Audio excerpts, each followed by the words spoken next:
Hello pilots and welcome back to another season of Flight Academy. This is season 6 now.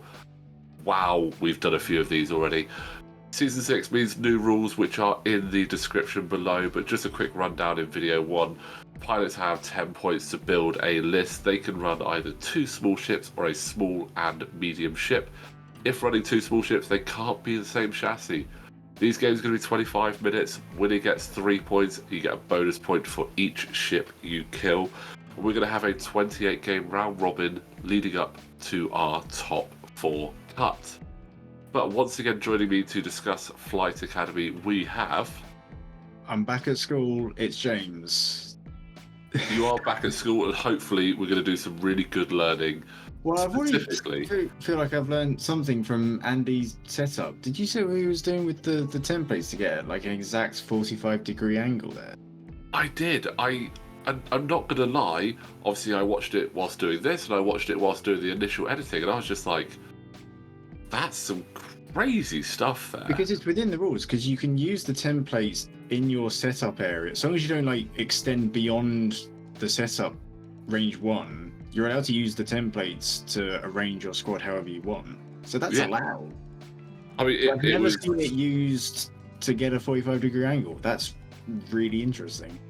Yeah, I mean, I normally just get a protractor out and figure it out that way. I feel like most players would just set up straight and then just do a bank to have the 45-degree angle later. But to start at that, just to make sure you have the line between the rocks, is really cool. I like that. It's a really interesting. As is the new rules for this season of Flight Academy, there's more. Yes, so we've put 6 out there to make it even more chaotic for our pilots. But no, it's 6 obstacles, but still with the smaller board area. Yes, making it even more chaotic for them. Essentially, we had someone comment last season that a lot of the videos, a lot of the games just ended up in a straight joust because there was some quite nice laneage for people. And you know what? We heard you. We heard you loud and clear. We read the comments. Yeah, we read them. We love the comments and we love hearing what you guys have to say. And we take it on board. So we went, you know what? Let's have 6 obstacles. They're not going to be at range 2 from the edge of our board space. They're actually from range 1.5 from the board edge, and then at least range normal rules for all other bits. Hopefully just to try and shut down those jousting as well. And one thing, if you're curious about the list, they're linked in the description below, but we also have our list breakdown video which goes through all of the lists that our pilots are flying through Flight Academy, so you can check it out there. We don't have any mirrors this time. There's no X-Wing, U-Wing combo for 3 pilots. They're all variations this time, which is really good to see. And so I mean, looking at what we have here, like Ben's flying kind of an alpha strike. He's got proton rockets on Tycho. He's got proton torpedoes on Corrin, who's in an E-Wing who gets early locks. Yeah.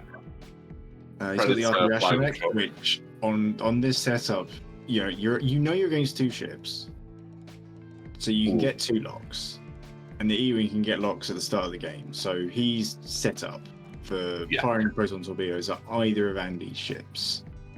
It's one thing I love about the E-Wing. Good call for this Flight Academy. Yeah, I mean, we've seen R3 Astromech since we went to 2 ships in Flight Academy. R3 Astromech has been a very common astromech to take if you can, because again, you're up against 2 ships. You can take 2 locks. You don't have to lock one ship and find that, oh no, I don't have that one in arc. I've got to go for the other one. You've got a lock on both, especially with Corrin Hall with the experimental, the long range target locks, whatever it's called. I can't remember. But he's going to be able to be in a really nice position to double mod later on. Like, it's fantastic for him as long as he doesn't obviously bump. And Andy is flying kind of a different size. He's kind of got a support ship supporting one of the best pilots, I think, in the game, Sun Tzu. Yeah. I mean, unfortunately, the support ship might need to go back to Flight Academy because it has just landed on a rock, unfortunately. That's why it's Fly Academy, it's so that the players can learn, right? Absolutely. I mean, these, as you said, they're quick games, so the pilots can get through these. They can, if it's going badly, it doesn't drag out for them. How many of these did you record in one night? Night 1 we got 12 recorded. Night 2 we got 14 across 2 tables between 6 and 10. It's a lot of games. Yeah, they're all going to the channel. Just stick around. They're all coming up, and I will say the players were fantastic. They put up with my craziness and just like trying to get everything going, and they just got on with it. So it was really good. But just waiting to see what Tycho is going to do.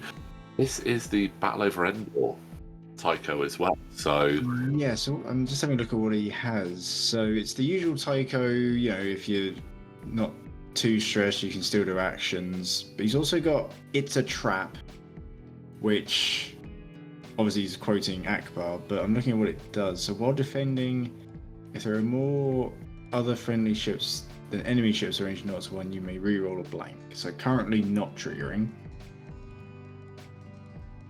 He's got Duke, which is an incredible upgrade on anything that can get an evade. Yes.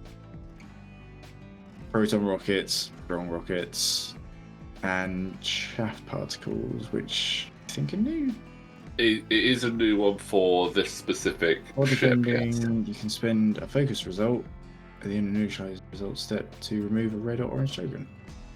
I mean, that works really well with Tycho, because if he gets too stressed, he can't do stuff. So just using that just to help with that limit. Yeah, and on the other side, is coming in for a kill. We've got Battle Over Endor Soontir, who is. Me. I flew this last week in the game, and I do enjoy him.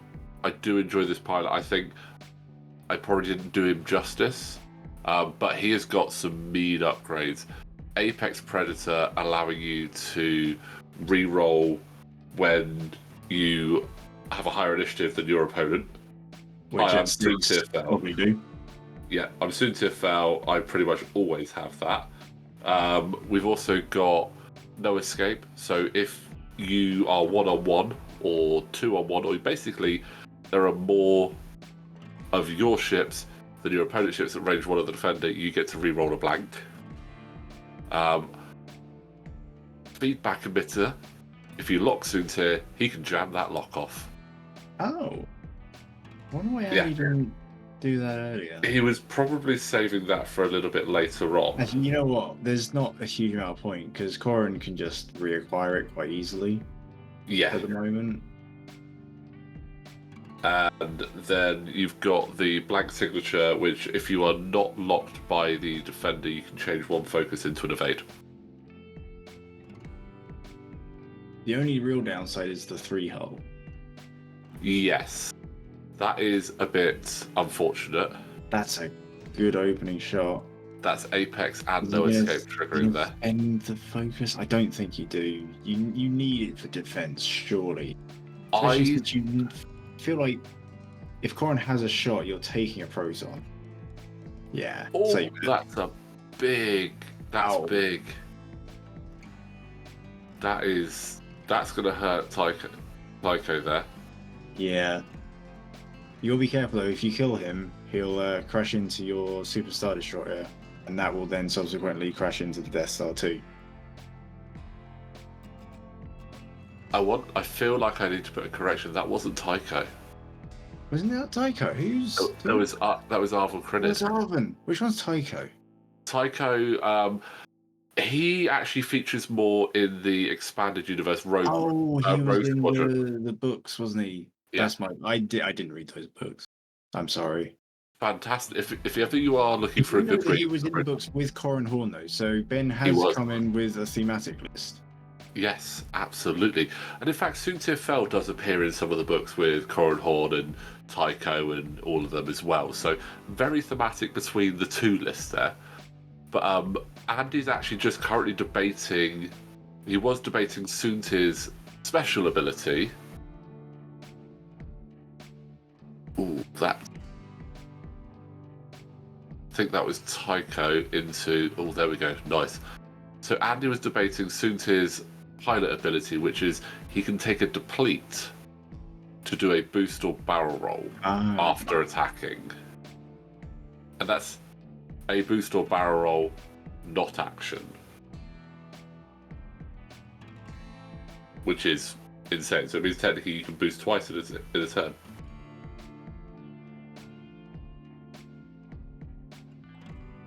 But this is Corran doing some proton torpedo work. Wow. And I'm pretty sure, I was looking away from the screen, but I'm pretty sure that's into Vermeil. Yeah, one dice, that's into Vermeil. I guess use the force from Vader to stop some of it? No? No, he's already spent the force to get rid of one of Tycho's shields. So he went against the hole. Well, Panic Pilot and a hull breach on Vermeil. It's not great. Not great at all. Then again, that was a hell of a shot, even for a fully modded proton. Yeah, like fully modded. Almost a perfect shot. Like you're missing what, 2 crits on it to get the shot. Yes, basically. I mean, obviously, get the 2 crits there straight away. He didn't even spend the lock. He didn't. He had the focus. He had the focus, which is crazy. Oh my god. Yeah. It's a very efficient build there. It can be so fun. And Predator, so you can reroll. I told you that I would probably bring Poe Dameron into this with a proton torpedo, and he would do a very similar job to Corran here. So I approve. Yeah, blast something off the board as early as you can, and then pick off whoever's left. Well, considering you've got 25 minutes, anything that can make your attacks as efficient as possible and as deadly as possible is going to be important. I mean, we obviously see Ben has scored half points on Vermeil. Now, Vermeil is 5 points, so it's only going to be 2. Andy's obviously scored the half points on Tycho, and Tycho's only 4. So even if they do trade those ships, Ben still has an advantage on having taken more points. That's going to be a very tight 3 forward. Is it? Breathe in, everyone. Squeeze it in. I think that fits. It fits. And that gets rid of 1 stress. Gets rid of the 1 stress, yes. So no ailerons while he's stressed. And obviously with the Reaper, it's a you may perform the adapted ailerons maneuver. Yeah, it's only the striker that has to. Yeah. Thinking back now, it's also weird that one has to and one doesn't. I assume due to the sheer bulk of the Reaper. Yeah, but the wings are the same shape. Yeah. I'm now thinking obviously if you've watched the list preview, you know what I'm running. But I'm now thinking it would have been really nice to run the Reaper and the striker together just because that shape. Well, you nearly ran Soontir. I very nearly ran Soontir, but also at one point I was very much toying with Gideon Haas. Oh yeah, he was one of the other ones you mentioned. Yeah. Who also would be really good for this because it's fairly easy to get at least a bit of damage on something, and then Hask just goes through the roof. That does bump. You know what? I think that's actually slightly... I know Andy would probably like to go in on Tycho to take him out, but he now does actually have 2 shots in on Corran Horn. It's weird. Andy has landed on a rock and bumped into himself, but he's still got a really good position for this turn. Oh, but he has just taken the damage on Soontir. That is not good, and he can't take a focus. However, Apex Predator and No Escape are currently live against Corran Horn, so he does have a massive advantage. Unfortunately, no, he could still do his boost or barrel roll though, because it's not an action when it comes to his pilot ability, which is quite fun. Let's see. Well, after you perform an attack, you may spend 1 charge to gain 1 deplete token to boost or barrel roll. It doesn't say action, so I might be wrong. Maybe. I'm not entirely sure on the wording for that. Oh, that's unfortunate. Got Apex and no escape though. I mean, if Corin lives, do you think he double taps into Vermeil? How do you double tap at range 0? Oh, is it range 0? He's range 0 for Vermeil at the moment because he's bumped. So I don't think he can initiative bonus 0, attack. you may perform a bonus primary attack against an enemy ship in your bullseye arm. If you do, at the start of the next playing phase, gain 1 disarm. It doesn't say anything about range for the attack, so I guess he could, but as you say, it would be range 0. I'm wondering if it's in the actual rules because obviously at range 0 you can't do turret attacks or special attacks. So does a bonus attack count as a special? Whilst we have a look, I'm actually going to have a quick look in the rules for that.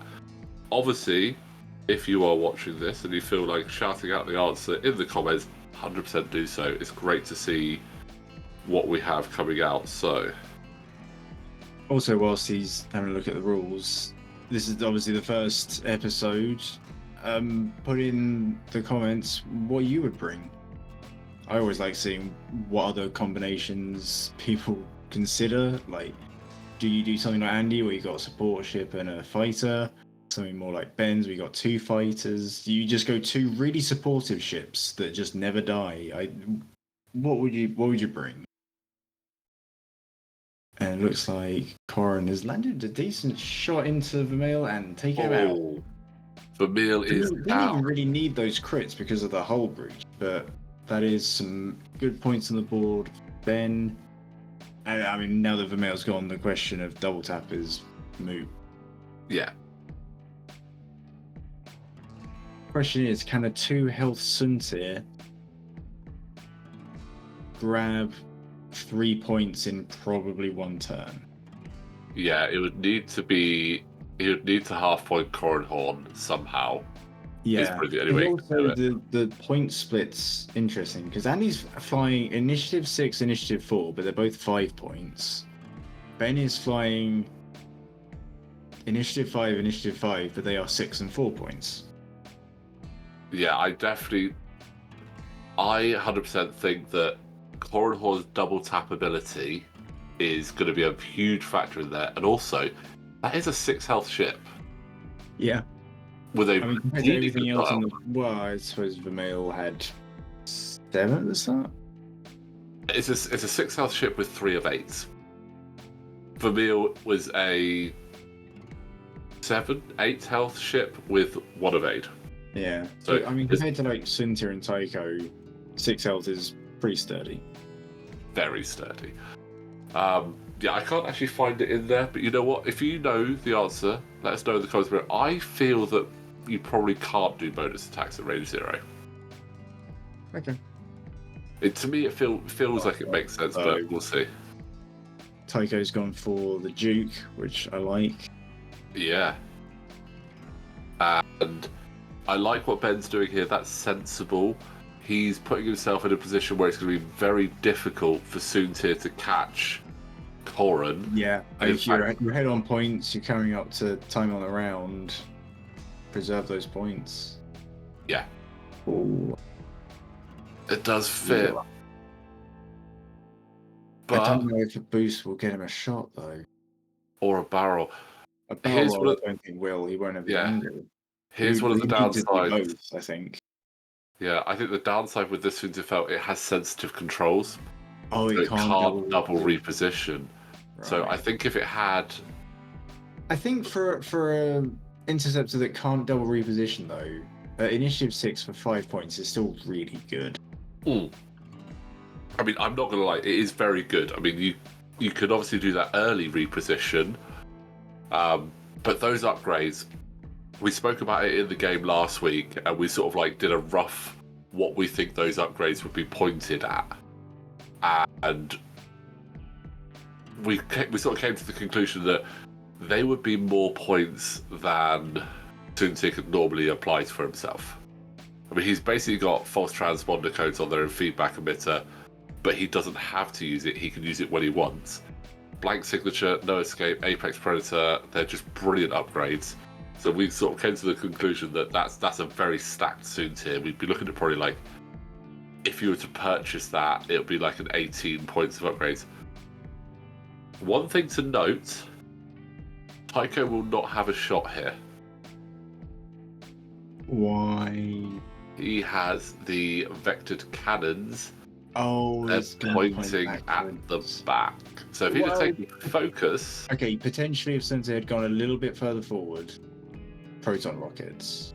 Yeah. Right? Well, no, but he took the evade. He didn't have to... If he'd have had focus, yeah. Okay. But either way, no shot. Either way, no shot. So that is game one. Just going back to double check if the boost would have got him a shot, but he didn't. Yeah. An explosive game there. Unfortunate landing on the obstacle from Vermeil there, which I think probably going to be quite decisive. Could have done some real damage into Tycho there. But Ben was able to get that win, taking Vermeil out. So Ben is going to score himself 4 points for our leaderboard and take the early lead, shall we say. I mean, no one else has flown yet, but as I said, we have plenty more games to come. James, I hope you enjoyed seeing your Rebels doing well on the table there. It's always good to see. And thank you for joining us as well, buddy. You're welcome. And guys, as I said, we have plenty more Flight Academy still to come, so don't forget, like this video, subscribe to the channel, and we will see you next time.